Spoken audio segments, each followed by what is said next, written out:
ہر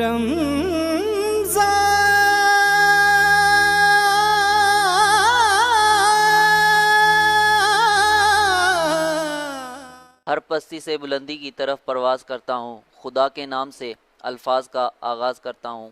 ناظرین اکرام، حاضرین بزم، السلام علیکم ورحمۃ اللہ وبرکاتہ۔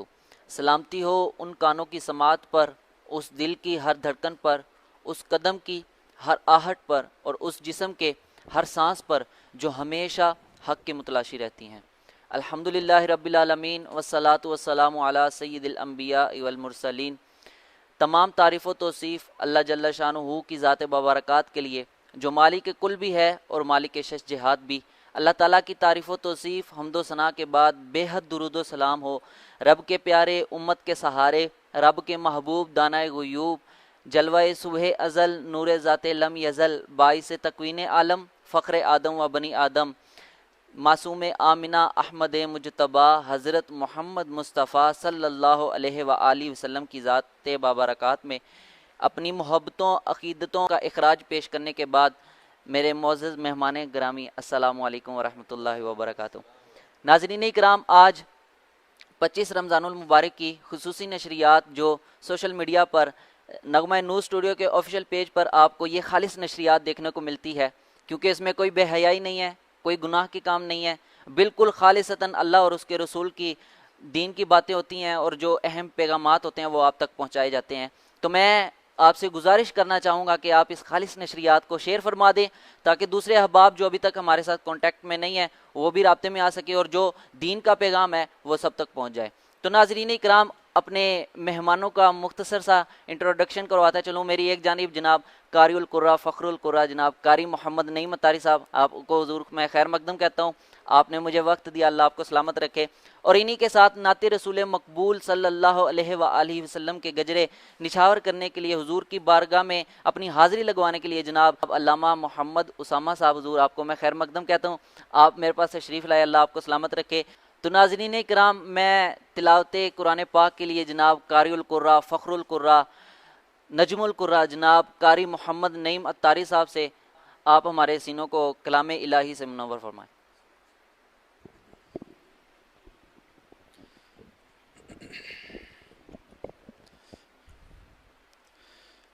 اعوذ باللہ من الشیطان الرجیم،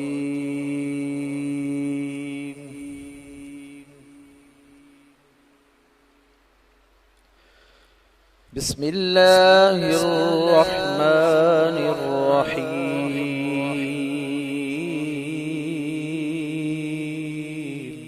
سبحان اللہ، سبحان اللہ۔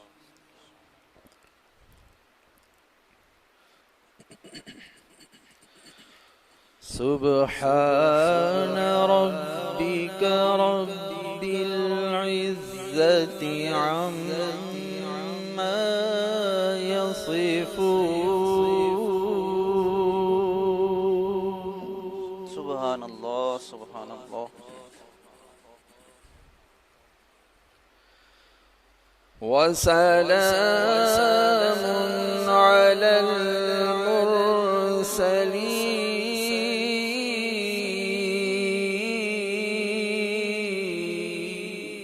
سبحان اللہ، سبحان اللہ۔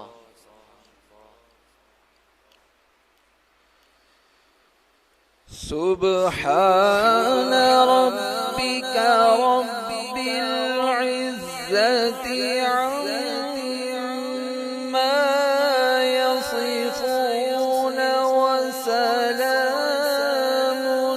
على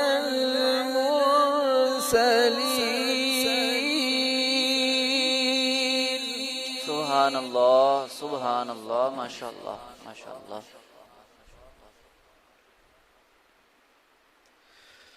وسلام على المرسلين والحمد لله رب العالمين۔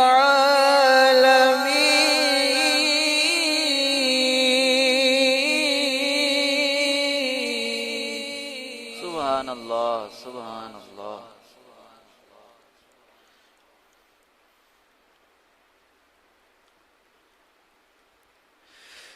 سبحان ربك رب العزة عما يصفون وسلام على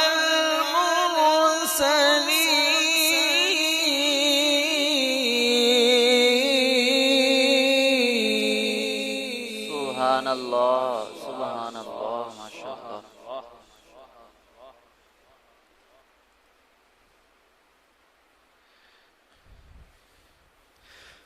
وسلام على المرسلين والحمد لله رب العالمين.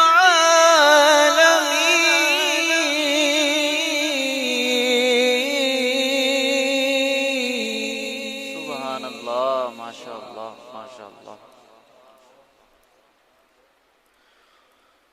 وسلام على المرسلين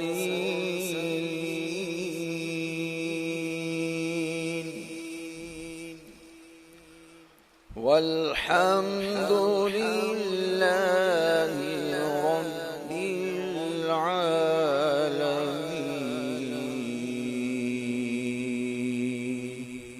آمنت بالله صدق الله العظيم.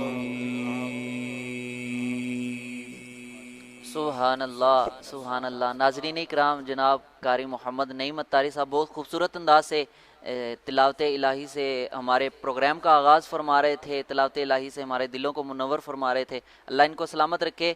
تو میں نعت رسول مقبول کے لیے جناب آپ اسامہ صاحب سے گزارش کرتا ہوں، آپ نعت رسول مقبول سے محظوظ فرما دیں.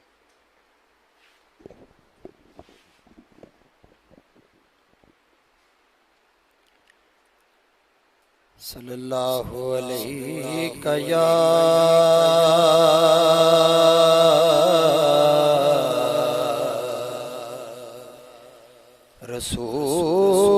رسول اللہ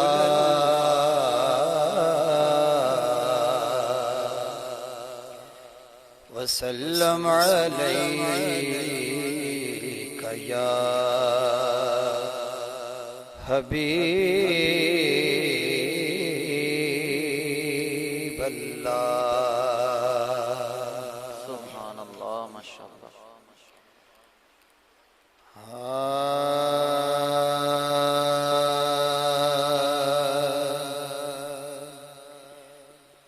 شوق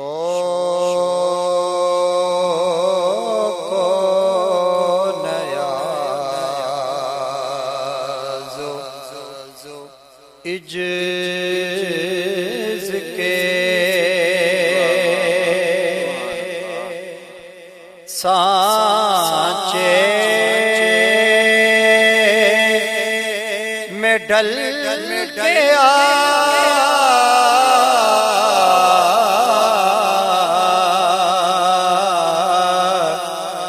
شوق و نیاز و عجز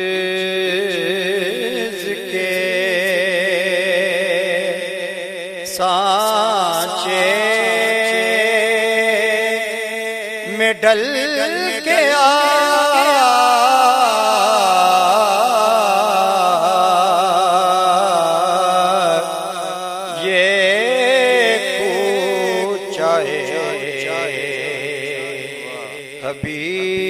حبیب ہے پلکوں سے چل کے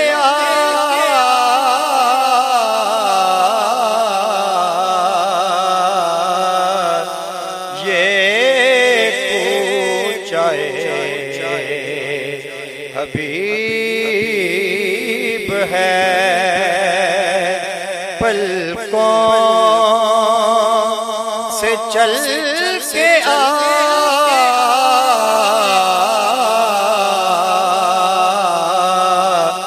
شوق و نیاز و عز کے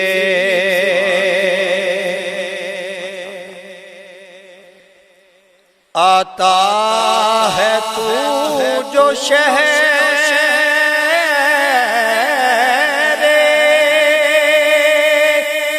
رسالت مآب میں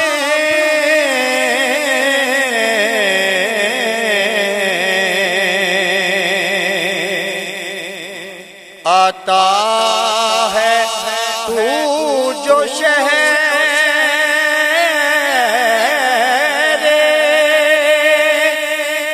رسالت مآب میں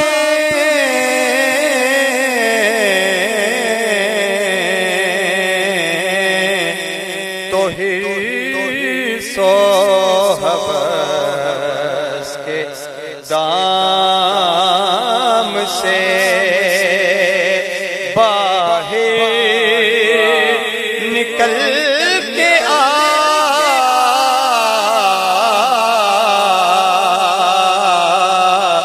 حرص و حوس کے دام سے باہر نکل کے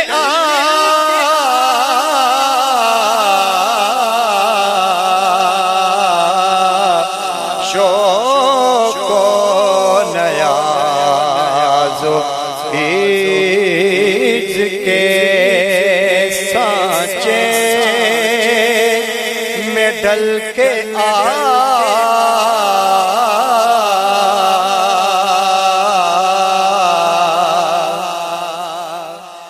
ماہ عرب کے آگے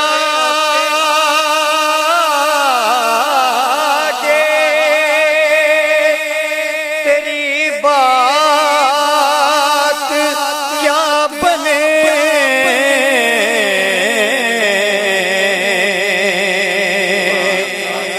ماہ عرب کے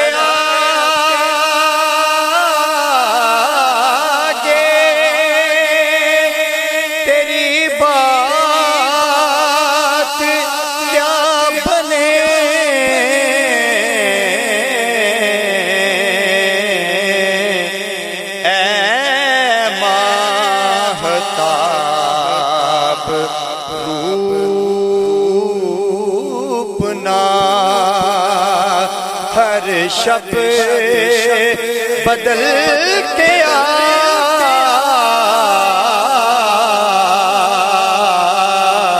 اے ماہتاب روپنا ہر شب بدل کے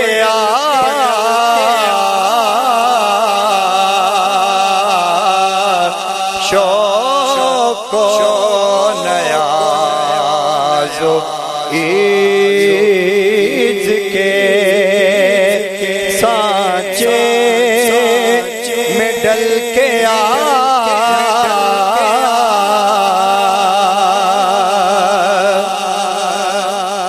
امت کے اولیاء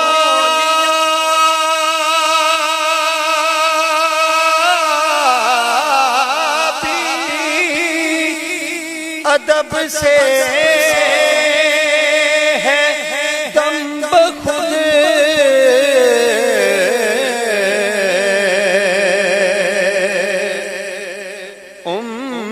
امت کے اولیاء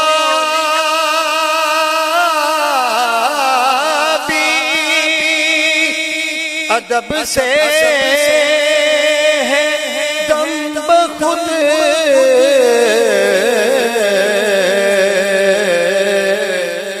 یہ بارگاہ سرور دی ہے سنبھل کے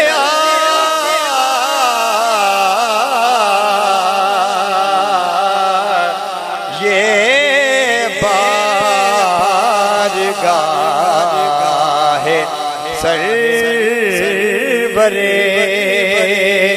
دی ہے